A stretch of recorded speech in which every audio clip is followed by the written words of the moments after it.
நண்பர்கள் அனைவருக்கும் வணக்கம். நம்ம சேனல்ல பலவிதமான புது புது ஸ்ட்ராட்டஜிஸ்லாம் நம்ம வீடியோவாக பதிவிட்டுக்கிட்டு இருக்கோம். அப்படி பதிவிடக்கூடிய வகையில் இன்னைக்கு என்ன யூஸ்ஃபுல்லான வீடியோஸ் உங்களுக்காக பதிவிட போகிறோம் அப்படின்னா, நீங்கள் ஏற்கனவே மார்க்கெட்டில் ட்ரேட் பண்ணிக்கிட்டு இருந்தாலும் சரி, இப்போ தான் மார்க்கெட்டுக்கு நீங்கள் புதுசாக வரதா இருந்தாலும் சரி, நான் இப்போ சொல்லக்கூடிய 5 இம்பார்ட்டன்ட் கோல்டன் ரூல்ஸ், இந்த கோல்டன் ரூல்ஸை நீங்கள் ஃபாலோ பண்ணீங்க அப்படின்னா உங்களோட ப்ராஃபிட்டை எப்படி தக்க வச்சுக்கிறது, இல்லை ஏதாவது இழப்புகள் இருந்தால் அதுலேருந்து எப்படி மீண்டு வர்றது, மார்க்கெட்டில் ஒவ்வொரு நாளும் எப்படி பிஹேவியர் இருக்கணும், என்னென்ன மாதிரியான சூழ்நிலைகளில் எப்படி நடந்துக்கணும் அப்படிங்கிறதுக்கான 5 இம்பார்ட்டன்ட் கோல்டன் ரூல்ஸ் இருக்குது. அந்த ரூல்ஸை பற்றி உங்களுக்கு சொல்கிறேன். ஒரு 5 to 10 மினிட்ஸ் பார்த்தீங்க அப்படின்னா ரொம்பவே யூஸ்ஃபுல்லாக இருக்கும். ஓகேங்களா? வாங்க வீடியோக்குள்ளார போயிடலாம். ஃபஸ்ட்டு பார்த்தீங்கன்னா, உங்களுடைய கேபிட்டலுக்கு நீங்கள் தான் பொறுப்பு. அதுதான் ஃபஸ்ட்டு ரூலு.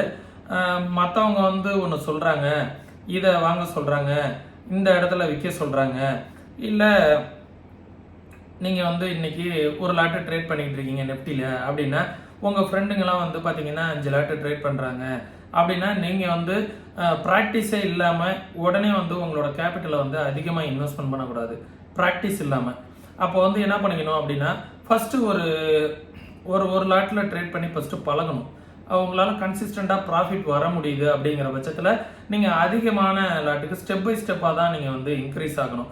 உங்கள் ஃப்ரெண்டுங்கெல்லாம் 10 லாட்டு ட்ரேட் பண்ணுறாங்க, 5 லாட் ட்ரேட் பண்ணுறாங்க, ஒரு நாளைக்கு 5000 ரூபா ஏர்ன் பண்ணுறாங்க அப்படிங்கிறதெல்லாம் நீங்கள் உடனே மார்க்கெட்டுக்குள்ளார வந்தோடனே அவங்கள போல் நீங்களும் லேக்ஸில் ப்ராஃபிட் பண்ணணும் அப்படிங்கிறதெல்லாம் நினைக்கக்கூடாது. சரிங்களா? இதுதான் ஃபஸ்ட்டு ரூல்ஸு. உங்களோட கேபிட்டலுக்கு நீங்கள் தான் பொறுப்பு. நீங்கள் என்ன செய்யணும் அப்படின்னா, ஃபஸ்ட்டு ஒரு சின்னதாக உங்களோட கேபிட்டலில் ஒரு 5 to 10% மட்டும்தான் முதலீடாக பண்ணணும். உங்களோட ட்ரேடிங் அக்கௌண்ட்டுக்குள்ளாரே உங்களுடைய முழு பணத்தையும் உள்ளார கொண்டுட்டு வரக்கூடாது. சரிங்களா? அதுதான் ஃபஸ்ட் ரூல்ஸு. ஃபஸ்ட்டு உங்களால் உங்களோட 5% கேபிட்டல்லேருந்து என்ன ப்ராஃபிட் உங்களுக்கு வருது அப்படிங்கிறத நீங்கள் ஃபஸ்ட்டு அனலைஸ் பண்ணணும். இதுதான் ஃபஸ்ட்டு ரூல்ஸு. உங்களுடைய வர்த்தகத்தை பற்றி மற்றவர்கள் என்ன நினைக்கிறாங்க அப்படிங்கிறத நீங்கள் நினைக்கக்கூடாது. அதுதான் செகண்ட் ரூல்ஸு. நீங்கள் சின்னதாக ப்ராஃபிட் பண்ணுறீங்க, டெய்லி 100 ரூபா தான் ப்ராஃபிட் பண்ணுறீங்க, இல்லை டெய்லி ஒரு 500 ரூபா ப்ராஃபிட் பண்ணுறீங்க அப்படிங்கன்னா, மற்றவங்க பார்த்தீங்கன்னா உங்கள் ஃப்ரெண்டு, நீ என்ன பொழுதுனைக்கும் மார்க்கெட்டில் உட்காந்துருந்து 500 ரூபா தான் சம்பாரிச்ச, நானும் அதே மார்க்கெட்டில் ஒரு 1/4 மணி நேரம் 1/2 மணி நேரம் தான் உட்காந்துருந்தேன், நான் பாரு ஒரே நாளைக்கு 15,000 சம்பாரிச்சிட்டேன், 20,000 சம்பாரிச்சிட்டேன் அப்படின்னு மற்றவங்க ஒரு இதை காமிக்கிறாங்க அப்படின்னா, அதற்கு நீங்கள் கிரீடி ஆகக்கூடாது. அந்த ஒரு இதை பார்த்துட்டு நம்மளால இந்த மாதிரி சம்பாதிக்க முடியலையே அப்படிங்கிறத நீங்கள் நினைக்காம இருக்கணும். ஏன்னா நீங்கள் இப்போ தான் மார்க்கெட்டுக்குள்ளார வந்திருக்கீங்க, லேர்ன் பண்ணிக்கிட்டு இருக்கீங்க. ஸ்டெப் பை ஸ்டெப்பாக நம்மளும் மேலே வந்துடுவோம். அடுத்தடுத்த பொசிஷனில் அடுத்தடுத்த ஓரிரு மாதங்களில் அடுத்தடுத்த பொசிஷனுக்கு நான் வருவேன். இப்போ தான் நான் லேர்ன் பண்ணிகிட்டு இருக்கேன் அப்படிங்கிறத உங்கள் மனசுக்குள்ளார நீங்களாவே புரிய வச்சுக்கணும். சரிங்களா? அவங்க எவ்வளோ நாள் ட்ரேட் பண்ணிக்கிட்டு இருக்காங்க அப்படிங்கிறது தெரியாது. நீங்கள் எவ்வளோ நாளாக ட்ரேட் பண்ணிக்கிட்டு இருக்கீங்க அப்படிங்கிறது உங்களுக்கு தான் தெரியும். ஃபஸ்ட்டு நீங்கள் லேர்னிங் பீரியடில் இருக்கும்போது அப்படிங்கும்போது நீங்கள் அவங்களோட இமிடியேட்டாக அவங்களோட நீங்கள் ப்ராஃபிட் வந்துடணும், அதிகமாக பண்ணணும், என்கிட்ட அதை விட அதிகமாக கேபிட்டல் இருக்குது அப்படிங்கிறதுனால இமிடியேட்டாக நான் அதுலேருந்து நான் அவங்கள தாண்டி நான் சம்பாதிச்சு காமிக்கிறேன் அப்படின்னீங்கன்னா, நீங்கள் தெரியாமல் பண்ணும்போது உங்களோட இழப்பும் அதிகமாக இருக்கும். அதனால எப்போதுமே உங்களோட growth-ஐ ஸ்டெப் பை ஸ்டெப்பாக இன்க்ரீஸ் பண்ணிட்டு போங்க.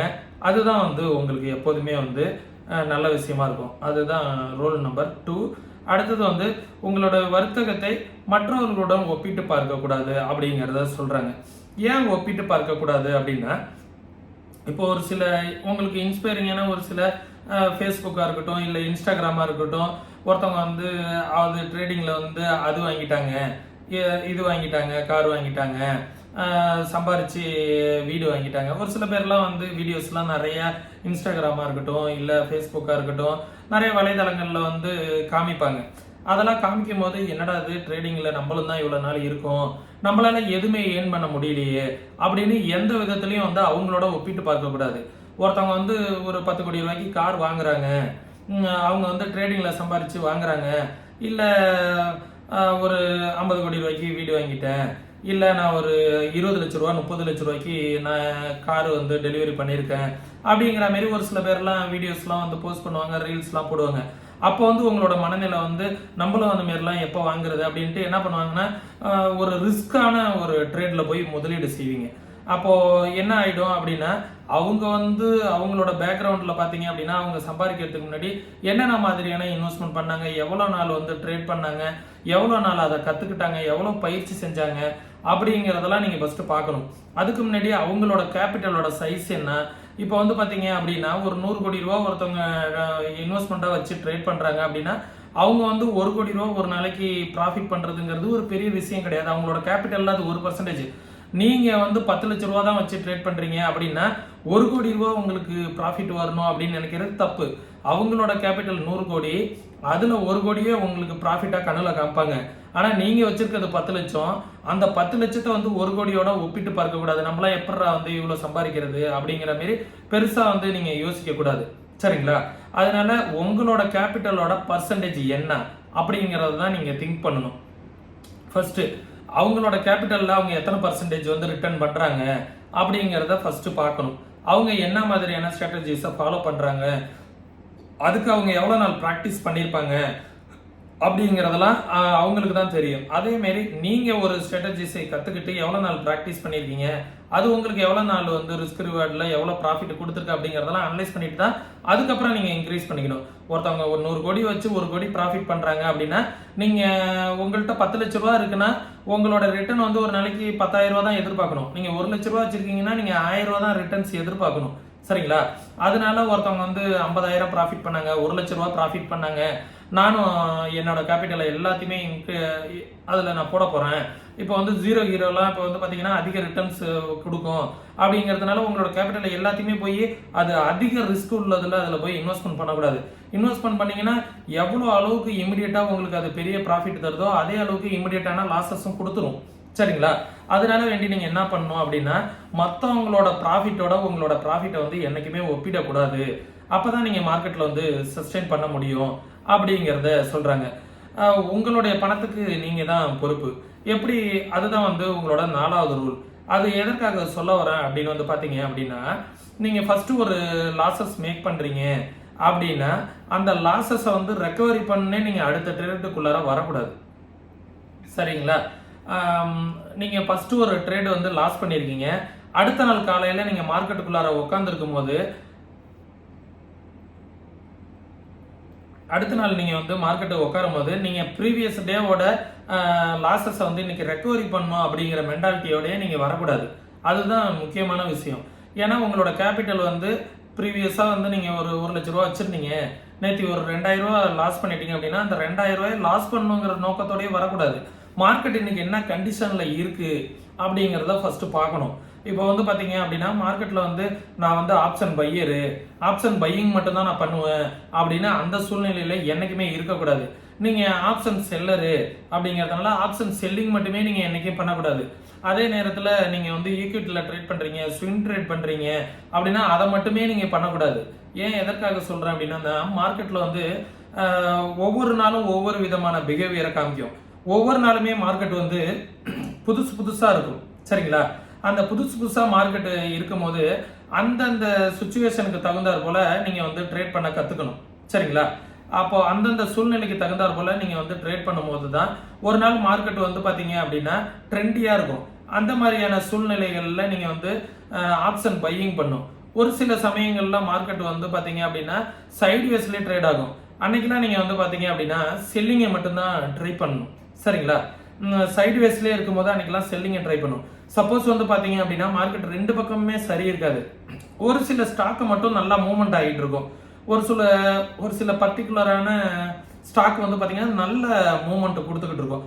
அப்போ வந்து என்ன பண்ணோம், அந்த ஸ்டாக்ல வந்து நம்ம இன்வெஸ்ட்மெண்ட் பண்ணி அதுல ப்ராஃபிட் பண்றதுக்கான வழியை தான் நம்ம பார்க்கணும். சரிங்களா? ஒரு சில நாட்கள் செல்லிங்க்கு ஃபேவரா இருக்கும், ஒரு சில நாட்களுக்கு பையிங் ஃபேவரா இருக்கும், ஒரு சில நாட்கள் வந்து ஸ்டாக்ஸ் வந்து நல்லா ப்ராஃபிட் கொடுக்கும். அந்த மாதிரியான சமயங்கள்ல நம்ம என்ன பண்ணணும் அப்படின்னா அந்தந்த சூழ்நிலைக்கு தகுந்தாற் போல நம்ம வந்து ட்ரேட் பண்ண கத்துக்கணும். சரிங்களா? அதற்கு சரியான பயிற்சி வந்து கண்டிப்பா இருக்கணும். சரிங்களா? அதே நேரத்துல ரொம்ப வந்து 5 இம்பார்ட்டன்ட் ரூல்ல கடைசி ரூல் என்ன அப்படின்னா அதிகமா சிந்திக்கிறத தவிர்த்துக்கணும். இப்படி ஆயிடுமோ இப்படி ஆயிடுமோ. இப்ப நீங்க வந்து மார்க்கெட் வந்து பாத்தீங்க அப்படின்னா ஒரு இடத்துல ஒரு ரூலை ஃபாலோ பண்ணீங்க அப்படின்னா ஒரு ஸ்ட்ராட்டஜிஸை ஃபாலோ பண்ணீங்க அப்படின்னா இந்த இடத்துல இந்த கேண்டில் ஃபார்ம் ஆகுது அப்படின்னா சரி ஓகே இந்த கேண்டில் வந்து மேலே போக போகுது அப்படின்னா ஸ்ட்ராங்காக வந்து அதில் ஒரு என்ட்ரி எடுத்தீங்க அப்படின்னா அதை நோக்கி தான் இருக்கணும். நீங்கள் வந்து டைலமாலேயே இருக்கக்கூடாது. சப்போஸ் நம்ம எடுத்த ட்ரேடு தப்பாயிடுமோ, இப்போ வந்து மார்க்கெட் வந்து என்ன ஆகுனா நமக்கு பயத்தை காமிக்கும். சப்போஸ் நீங்கள் என்ன பண்ணியிருப்பீங்க, ஒரு புல்லிஷ் பேட்டர்ன் வச்சுருக்கோம், அந்த புல்லிஷ் பேட்டர்னில் நீங்கள் வந்து பையிங் சைடு போயிருப்பீங்க. நீங்கள் பையிங்க்கு போனோடனே மார்க்கெட் வந்து என்ன ஆகும், உங்களோட ஸ்டாப் லாஸை கன் பண்ணுறதுக்கு கீழே வரும். அப்போ கீழே வரும்போது என்ன ஆகும் அப்படின்னு வந்து பார்த்தீங்கன்னா உங்களுக்கு ஒரு பயத்தை காப்பாங்க. அப்போ அவங்க என்ன பண்ணுவாங்க, உங்களோட சைக்காலஜியோட இன்ஸ்டிடியூஷனல் ட்ரேடர்ஸ்லாம் விளையாடுவாங்க. அப்போ என்ன நடக்கும் அப்படின்னு வந்து பார்த்தீங்க அப்படின்னா உங்களோட மனதில் நீங்கள் எடுத்த ட்ரேடு தப்பாக இருக்குமோ அப்படிங்கிற மாதிரி உங்களை பயப்பட வைப்பாங்க. அப்போ உங்களோட பொசிஷனை வந்து க்ளோஸ் பண்ண வைப்பாங்க. என்னன்னா நீங்கள் ஒரு ட்ரேடு எடுத்துட்டு அந்த ட்ரேடு வந்து தப்பாக இருக்குமோன்னு நீங்கள் க்ளோஸ் பண்ணுற டயத்தில் தான் உங்கள்கிட்ட அவங்க வாங்கிட்டு மார்க்கெட்டை வந்து மேலே கொண்டுட்டு போயிடுவாங்க. புரியுதுங்களா? அப்போ என்ன செய்யணும் அப்படின்னா நீங்கள் ஒரு பொசிஷன் எடுத்திருக்கீங்க அப்படின்னா இந்த மாதிரி ஸ்டாப் லாஸை அடிக்கிறதுக்காக கூட வரும் அப்படிங்கிறத நீங்கள் திங்க் பண்ணிட்டு உங்களுக்கான ஸ்டாப் லாஸை கரெக்டாக வச்சுக்கிட்டு நீங்கள் வெயிட் பண்ணணும். உங்களோட ஸ்டாப் லாஸ் வரதுக்கு முன்னாடியே நீங்கள் வந்து என்ன பண்ணக்கூடாது அப்படின்னா பயந்துட்டு வெளியாகக்கூடாது. ஆக நம்ம எடுத்த ட்ரேட் வந்து தப்பாயிடுமோ, நம்மளோட ஸ்டாப் லாஸ் வந்து ஹண்ட் ஆகிடுமோ அப்படிங்கிற மாதிரி பயந்துக்கிட்டு நீங்கள் இமிடியேட்டாக உங்களோட பொசிஷனை வந்து க்ளோஸ் பண்ணக்கூடாது. பொறுமை ரொம்ப முக்கியமாக இருக்கணும். சரிங்களா? ஓவராக வந்து திங்க் பண்ணக்கூடாது. நம்ம எடுத்த ட்ரேட் இப்படி ஆகிடுமோ அப்படி ஆகிடுமோ. ஒரு பொசிஷனலாக எடுத்து ஒரு 2 நாள்லாம் ஹோல்டு பண்ணியிருப்பீங்க. அந்த மாதிரியான ஹோல்டு பண்ணுற சமயங்கள்லாம் என்ன ஆகும், அடுத்த நாள் ஒரு குளோபல் நியூஸஸ் வரும், ஒரு நாள் ஒவ்வொரு மாதிரியான குளோபல் நியூஸஸ் வரும். அந்த மாதிரியான குளோபல் நியூஸஸ் எல்லாம் நீங்கள் பார்த்துட்டு மார்க்கெட் வந்து இப்படி ஆகிடுமோ அப்படி ஆகிடுமோ. ஒரு பொசிஷன் எடுத்திருக்கீங்க அப்படின்னா ஒரு பேட்டர்ன் ஃபார்ம் ஆகிருக்கு அப்படின்னா அந்த கேண்டில் வந்து என்ன ஃபார்ம் ஆகிருக்கு அப்படிங்கிறத உங்களோட டார்கெட் வரைக்கும் உங்களோட ஸ்டாப் லாஸ் வரைக்கும் வெயிட் பண்ணணும். சரிங்களா? அதனால ஓவராக திங்க் பண்ணி நீங்களே உங்களை குழப்பிக்க கூடாது. தெளிவான மனநிலையில் இருக்கணும் அப்படிங்கிறதான் 5th ரூல். சரிங்களா? இது எல்லாமே வந்து உங்களுக்கு ரொம்ப யூஸ்ஃபுல்லாக இருக்கும்னு நினைக்கிறேன். இது வந்து இம்பார்ட்டன்ட் ட்ரேடிங் கோல்டன் ரூல்ஸ் அப்படிங்கிறதுல இருக்குது. இதை பற்றி உங்கள்கிட்ட நான் ஷேர் பண்ணிக்கணும். ஏன்னா இது வந்து உங்களுக்கு புதுசாக நீங்கள் ட்ரேட் பண்ணுறவங்களா இருக்கட்டும், உங்களுக்கு சைக்காலஜியாக இருக்கட்டும், இல்லை ஒரு சில தவறுகளை வந்து இதிலேருந்து திருத்திக்கிறதுக்கு ஒரு வாய்ப்பாக அமையணும்னு நினைக்கிறேன். இந்த வீடியோ யூஸ்ஃபுல்லாக இருந்துச்சுன்னா கமெண்ட் செக்ஷனில் வந்து சொல்லுங்கள். மார்க்கெட்டை வந்து நீங்கள் வந்து ப்ராப்பராக கற்றுக்கணும், நீங்களே வந்து இண்டிவிஜுவலாக ட்ரேட் பண்ணணும், யாரோட உதவி இல்லாமல் நீங்கள் ட்ரேட் பண்ணணும் அப்படின்னு நினச்சிங்க அப்படின்னா கற்றுக்கணும்னு விருப்பம் இருக்கக்கூடிய நண்பர்கள் நம்ம கோர்சஸ்க்குள்ள ஜாயின் பண்ணிக்கோங்க. நியூ ஆன்லைன் கோர்சஸ் வந்து கண்டக்ட் பண்ண போகிறோம். விருப்பம் இருக்கக்கூடிய நண்பர்கள் டிஸ்கிரிப்ஷனில் வாட்ஸ்அப்க்கான லிங்க் இருக்குது, ரெஜிஸ்ட்ரேஷன் பண்ணிக்கோங்க.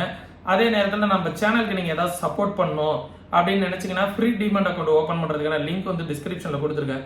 முற்றிலும் ஃப்ரீ தான். ஒரு சில ஸ்ட்ராட்டஜிஸ் எல்லாமே வந்து நம்ம அடுத்தடுத்த வாரங்களில் உங்களுக்காக நம்ம வந்து வீடியோஸ் போஸ்ட் பண்ண போகிறோம். அதே நேரத்தில் கோர்சஸ்லேயும் உங்களுக்காக சொல்லித்தர போகிறோம். ஒரு ஃப்ரீ வெபினார் வந்து கண்டக்ட் பண்ணலாம் அப்படின்ட்டு இருக்கோம். அதுக்கும் வந்து கண்டக்ட் பண்ணணும் விருப்பம் இருக்கக்கூடிய நண்பர்கள் வாட்ஸ்அப்க்கான லிங்க் வந்து டிஸ்கிரிப்ஷனில் கொடுத்துருக்கேன், அதில் வந்து ஜாயின் பண்ணிக்கோங்க.